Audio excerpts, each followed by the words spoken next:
ये संविधान की बात करती हुई नजर आई और मैं 1976 का ये पूरा डिबेट लेकर आया।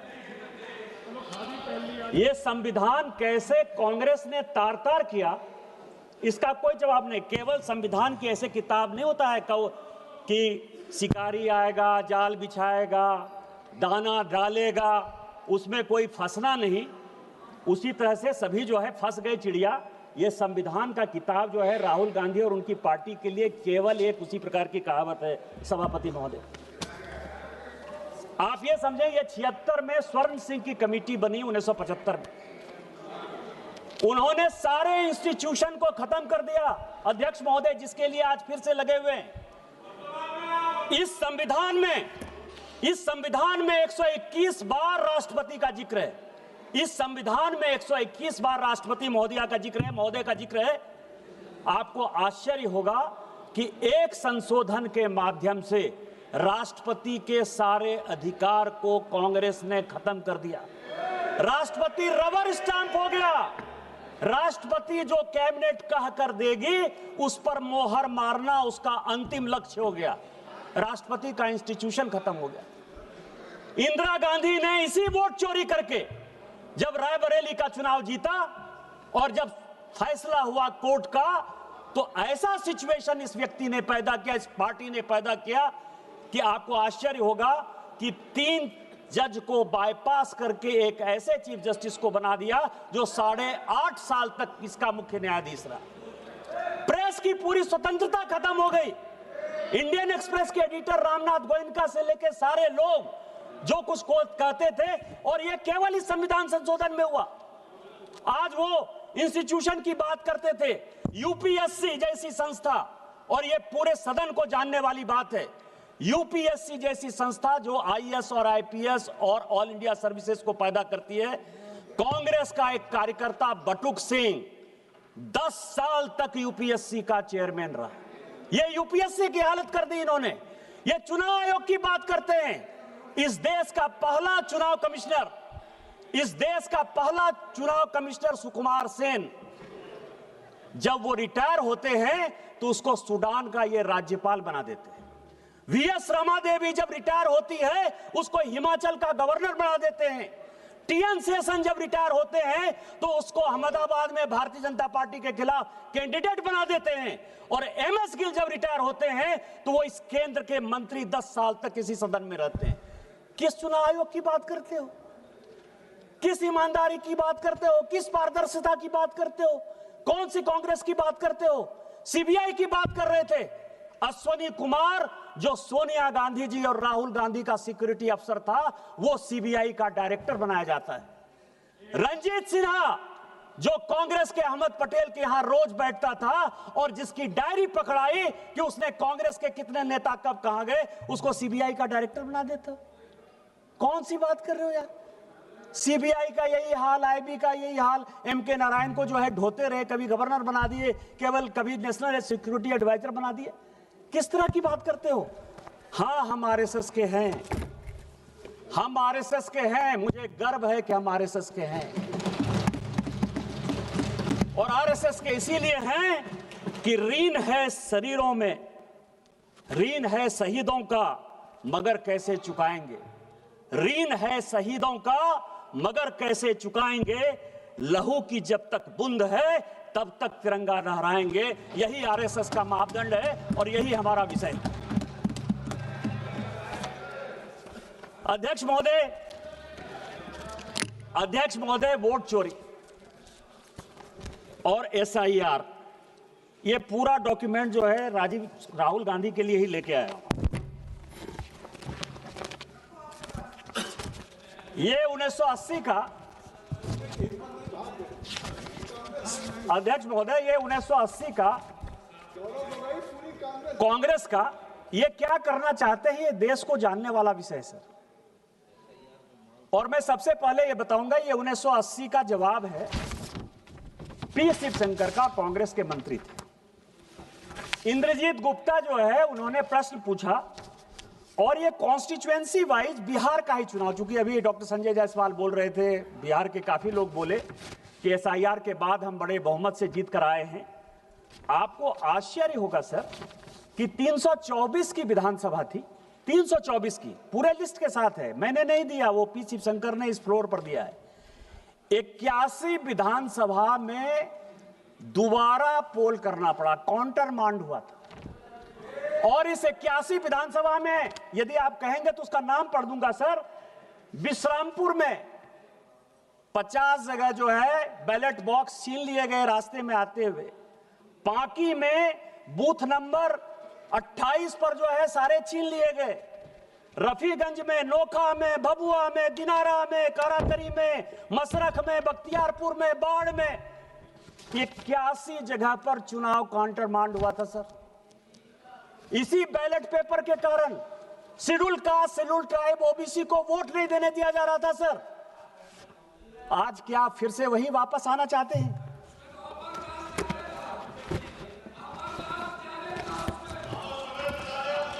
ये मैं आपको सभापति महोदय, ये सभी लोगों ने कांग्रेस से लेकर डीएमके से लेकर टीएमसी तक वाईएसआरसीपी ने जो है ईवीएम की बात की। ये ईवीएम की पूरी हिस्ट्री लेकर आओ सर, पूरी हिस्ट्री है। हिस्ट्री किसने, ये ईवीएम कौन लेकर आया? ये ईवीएम कांग्रेस लेकर आई सर। पहली बार ईवीएम, आपकी जानकारी के लिए, 1987 में पायलट प्रोजेक्ट के नाते राजीव गांधी जी लेकर आए। ये ईवीएम की पूरी हिस्ट्री है। और 91 में जब नरसिम्हा राव की सरकार आई तो उन्होंने तय किया कि ईवीएम आएगा। और ईवीएम आएगा, ऐसे नहीं आएगा सर। ये सारी रिपोर्ट है सर, ये रिपोर्ट है 1961 के सेलेक्ट कमेटी की, और ये रिपोर्ट है 1971 की सेलेक्ट कमेटी की। ये पूरे पार्लियामेंट को जानने वाली बात है। दोनों रिपोर्ट के अध्यक्ष जगन्नाथ राव कांग्रेसी थे। और जो 1971 की रिपोर्ट बनी उसमें एचआर गोखले जो कांग्रेस के लॉ मिनिस्टर थे। और दोनों रिपोर्ट में क्या कहा? दोनों रिपोर्ट में यह कहा कि एसआईआर की आवश्यकता है, स्पेशल इंटेंसिव रिवीजन होना इलेक्टोरल फॉर्म्स का सबसे बड़ा विषय है। 1961 में भी यही कहा, 1971 में भी यही कहा। और दूसरी बात कही 1961 में कि चुनाव इलेक्ट्रॉनिक वोटिंग मशीन से होनी चाहिए, क्योंकि राजस्थान के तत्कालीन, जिस राज्य से आप आते हैं सर, राजस्थान के तत्कालीन मुख्यमंत्री मोहनलाल सुखाड़िया का भी चुनाव अवैध इसी आधार पर हुआ था कि पूरे के पूरे बूथ लूट लिए गए। इतना ही नहीं हुआ था सर, इतना ही नहीं किया इन लोगों ने। यदि चौटाला की बात करें तो पूरा का पूरा मेहम का चुनाव काउंटर मांड हो गया था। पटना का चुनाव पूरा आरजेडी ने लूट लिया था। इंद्र कुमार गुजराल प्रधानमंत्री के तौर पर वहां चुनाव लड़ने के लिए गए थे, पूरा का पूरा उन्होंने लूट लिया था। और इस कारण से कहा गया कि ईवीएम की आवश्यकता है, नहीं ईवीएम होगा तो ये चुनाव पूरे रिगिंग हो गए। दूसरा, अटल बिहारी वाजपेयी जी इस कमेटी के मेंबर थे और एल.के. आडवाणी मेंबर थे। उन्होंने कहा कि बूथ वाइज ही काउंटिंग करो, क्योंकि आप लोग जब चुनाव के रोल को घुमाते हो तो उसमें बूथ से पता नहीं चलता है। तो क्या तर्क दिया गया आपको पता है सर? यह तर्क यह दिया गया कि बूथ वाइज यदि काउंटिंग करने लगेंगे तो जितने ये गुंडे बदमाश मवाली हैं वो वोटरों को मारेंगे। इसीलिए आपको ध्यान हो, उस वक्त काउंटिंग वो होती थी जिसमें कि सभी बूथों को मिला दिया जाता था और जिसमें इनको रिगिंग करने की सबसे बड़ी सुविधा होती सर।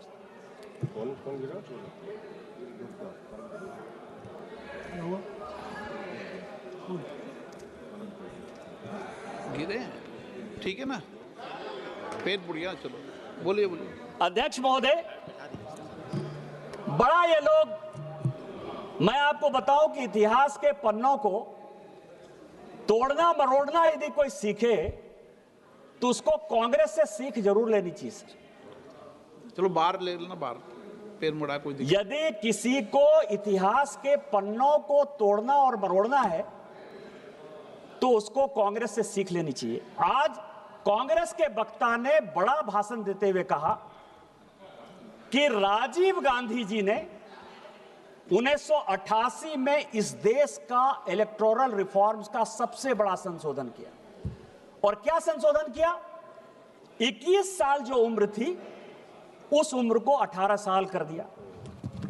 सर, यदि कांग्रेसियों में हिम्मत है तो ये 1972 के ज्वाइंट कमेटी की रिपोर्ट है। 1972 के ज्वाइंट कमेटी की रिपोर्ट है जिसने कि ये रिकमेंड किया कि 21 साल के बदले 18 साल होना चाहिए, और उसको करने में अटल बिहारी वाजपेयी और लाल कृष्ण आडवाणी का नोट ऑफ डिसेंट। मैं इसको प्लेस कर दूंगा सर। ये हमने किया। आपने 16 साल, चूंकि हमको मौका नहीं मिला शासन में आने का, और 2 साल जो हम मौके में थे 77 से लेकर 80 तक, इतनी लड़ाई हो गई कि हम इंप्लीमेंट नहीं कर पाए। आप उसको 16 साल बाद इंप्लीमेंट कर पाए। आज उसके लिए आप कहते हो कि हमने ले लिया, हमने ले लिया, हमने ले लिया, हमने काम कर लिया। आज एसआईआर की जो बात हो रही है और जो महाराष्ट्र और इसकी बात हो रही, सर आपको मैं बताऊं कि मैं बिहार का और महाराष्ट्र का रिजल्ट लेकर आया हूं सर। एसआईआर कहां हुआ, वोट कहां बढ़े, कहां घटे, और किस पार्टी को कौन सी सीटें मिली। बिहार का सर कॉन्स्टिट्यूएंसी का नाम है वाल्मीकि नगर, डॉक्टर संजय जायसवाल बैठे हुए हैं, उनके बगल की कॉन्स्टिट्यूएंसी है। वोट का डिलीशन हुआ 2311, वहां से 1675 वोट से जो बलेरो में बैठने लायक जितनी सीटें मिली, 6 सीट जो कांग्रेस को मिली, उसमें से 1675 वोट से कांग्रेस जीती। दूसरा सीट है चनपटिया, एसआईआर से डिलीशन हुआ 1033, इंडियन नेशनल कांग्रेस 602 वोट से जीती। तीसरा सीट है ढाका, एसआईआर का डिलीशन हुआ 457, 178 सीट से वोट से आरजेडी जीती। और उसमें 298 लोग ऐसे हैं, सभापति महोदय, आपकी अध्यक्ष महोदय, आपकी जानकारी के लिए, जो विदेश में बैठे हुए हैं, दुबई में और कुवैत में, और उन्होंने यहां वोट डाल दिया। चौथी सीट है फारबिसगंज, एसआईआर का डिलीशन हुआ 1400, 221 वोट से कांग्रेस जीती। पांचवी सीट है बलरामपुर, जिसमें 1468 डिलीशन हुआ और हम जीते, एलजेपी रामविलास 389 वोट से। इसके बाद सीट है रामगढ़, 1197 वोट से डिलीशन हुआ, 30 वोट से बहुजन समाज पार्टी जीती। और इसके बाद सीट है जहानाबाद, जहां 1832 वोट एसआईआर से डिलीशन हुआ, 793 वोट से आरजेडी जीती। हम हारने वाले हैं सर, लेकिन हम इस देश के लिए, दलितों के लिए, पिछड़ों के लिए, शेड्यूल कास्ट के लिए, शेड्यूल ट्राइब के लिए हम वोट की राजनीति नहीं करते। हम राजनीति देश की करते हैं कि जो लोग एसआईआर में, मेरे माँ पिताजी का नाम कटा, मेरे माँ पिताजी गांव में नहीं थे, मेरे माँ पिताजी शहर में रहते हैं, मेरे साथ दिल्ली में रहते हैं, उनका नाम कटा। और मुझे खुशी है कि उनका नाम कटा, क्योंकि वो दिल्ली में रहते हैं तो किसी कीमत पर बिहार में वोट देने के अधिकारी नहीं थे। 70 साल का एसआईआर है क्या सर? 70 साल का एक आदमी तजिमुल, मैं आपको नाम कहता हूं क्योंकि मुझे पार्टी ने प्राणपुर का इंचार्ज बनाया था सर। एक मुझे खबर मिली, मैं उसके घर पर गया, तजिमुल नाम था। 70 साल में वो आदमी आकर कहता है कि मैं वोटर लिस्ट में अपना नाम डालना चाहता हूं। इलेक्शन कमीशन ने पूछा कि 18 साल जब वोटिंग का राइट हो गया तो आप 70 साल तक क्या कर रहे थे? 2020 के वोटर नहीं, 2015 के वोटर नहीं, 2010 के वोटर नहीं, 2005 के वोटर नहीं। तो क्या आपको लगता है कि यह देश जो है वो बांग्लादेशी वोटरों से जो है बिहार का चुनाव होगा, देश का चुनाव होगा? यदि तजिमुल, मैं नाम बता रहा हूं, मैं आजिम नगर का तजिमुल है, मैं नाम बता रहा हूं, पप्पू यादव बैठो, आप बैठो, मैं नाम बता रहा हूं, आजम नगर का तजिमुल है जो 70 साल में जो है बनना चाहता था। बैठो जनाब। तीसरा सर, महाराष्ट्र की बात है सर। महाराष्ट्र में कलवा एक सीट है सर, वोटर बढ़े 41,000। सुप्रिया सुले जी के पार्टी के जितेंद्र आहवाट जीते 96,000 वोट से। भिवंडी वोट बढ़ा 37,000। 52,000 वोट से रईस कसाम शेख चुनाव जीते सर। खेड अलांदी 23,000 वोट बढ़ा। 51,000 वोट से बाबाजी रामचंद्र काले जीते। मेरे पास पूरी लिस्ट है, मेरे पास 100 जगह की लिस्ट है। यदि कहेंगे तो मैं प्लेस कर दूंगा, से इतना समय में लेना नहीं चाहता, लेकिन मैं ये कह रहा हूं यदि वोट इंक्रीज हुआ तो फायदा महायुति को हुआ। एसआईआर में वोट यदि डिलीट हुआ तो फायदा आरजेडी कांग्रेस को हुआ। इसके बाद भी आपको जो है एसआईआर खराब लग रहा है। एसआईआर क्यों ये विरोध कर रहे हैं सर, उसके पीछे का रीजन मैं आपको बता दूं। जो कल माननीय प्रधानमंत्री जी ने कहा, ये किताब लेकर आया हूं sir, Indian national Congress and the Muslims. 1905 में 6 में जब मुस्लिम लीग बनी, 1905 में जब बिहार बंगाल का विभाजन हुआ और जब मुस्लिम लीग बनी सर, तो कांग्रेस ने समय समय पर, वैसे सोनिया गांधी जी सारा चिट्ठी लेकर चली गई हैं सर, लेकिन इस राइटर ने 2010 में सोनिया गांधी से परमिशन लेके कई एक लेटर जवाहरलाल नेहरू के, फजलुर रहमान के साथ, कई एक लेटर जवाहरलाल नेहरू के जिन्ना के साथ वो उन्होंने दिए। क्या क्या कारण था सर? भारत के विभाजन का कारण 1930 में जब स्टार्ट हुआ, 1928 में जब स्टार्ट हुआ, तो कांग्रेस ने किस तरह से मुस्लिम परस्त वोट की राजनीति के लिए कॉम्प्रोमाइज किया, इसका ये पूरा हिसाब किताब इसमें है सर। और इसी में इलेक्टोरल रिफॉर्म्स और एसआईआर है सर। मुस्लिम लीग कह रही है कि लोकसभा और विधानसभा में आप अकेले रह गए हैं। लोकसभा, पप्पू यादव जी आप बैठे बैठे मत बोलिए, जब आपका नंबर आएगा स्पीकर सर, कि लोकसभा और विधानसभा की अलग सीट हमको दो, नहीं तो हम जो है भारत का विभाजन कर देंगे। गोलमेज सम्मेलन में फैसला नहीं हुआ, 37 का चुनाव आ गया और 37 के चुनाव में एक दूसरे के साथ कैसे फ्रेंडली फाइट होना है मैं आपको बताऊं। मैं किताब रख दूंगा सर कि जिन्ना ने यदि कांग्रेस के खिलाफ बयान दिया तो नेहरू जी उसको चिट्ठी लिखते हैं कि तुम जो है मेरे खिलाफ क्यों बयान दे रहे हो। और यदि नेहरू जी ने जिन्ना के खिलाफ बयान दे दिया तो नेहरू जी तो Jinnah nothing will go on record except Nishikant Dubey ji what he saying, nothing will go on record. आप ये समझे सर कि इसी तरह का सिचुएशन जो 1906 से लेकर 1947 तक भारत के विभाजन की रूपरेखा जिस तरह से रखी गई, उसी तरह इलेक्शन कमीशन के खिलाफ जाकर, एसआईआर के खिलाफ जाकर पूरी की पूरी कांग्रेस पार्टी उसी तह पर जाना चाहती है। मैं ये है सर, आप एसआईआर के तह तक आइए। अभी बंगाल का चुनाव हो रहा है सर, और बंगाल के चुनाव में मैं कुछ चीजें जनता के जानकारी के लिए आपके माध्यम से, सदन के माध्यम से डालना चाहता हूं सर, कि 2011 में टोटल पॉपुलेशन बंगाल का 9 करोड़ 13 लाख पॉपुलेशन की वोटर टोटल पॉपुलेशन, और उसमें 6 करोड़ 44 लाख हिंदू हैं